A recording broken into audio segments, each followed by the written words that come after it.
This is one thing about fair value gaps you need to know in 2025 if you want to be profitable, right? Stop trading candlesticks. All right, so when price comes below the 10 a.m. open, notice how we have the 10 a.m. open over here. What we're looking for is how price action behaves inside of this level. So as we can see, we're inside of this key level. We're looking for a clear rejection of here. But the way we know if price is rejecting is by using what we call the order flow. So here in the order flow footprint charts, you can see the exact same candles over here, but we're going to be dissecting this green candle over here because notice how the bottom of the candle had a ton of aggressive sellers over here, but none of them were able to break the level. So this means by default, if aggressive sellers are active and they don't break the level, it means that the sellers are not being rewarded, so they're being absorbed by passive buyers. This is the most important thing to understand.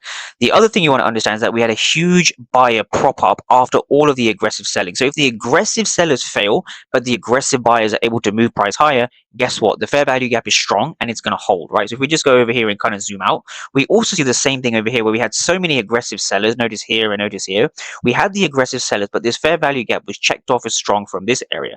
This is the same exact reason we had the reject higher in the first place. So going back to our regular candlestick chart, the reason why price was able to move up aggressively the way it did is simply because this was a strong area. So if we just go back to the regular candlestick chart, what we can see is we're looking for a buy just below here. So we're looking for a buy. We can have our stop loss below this area, and we're simply looking to target the high of the day. So we're looking to target roughly in this region over here. So if we just have a look at how this kind of plays out, we can see price eventually goes on and hits our target. If you want to know exactly how I find trades like this using a mechanical step-by-step approach, just comment the word mechanical and I'll send you over a free checklist on how I do this.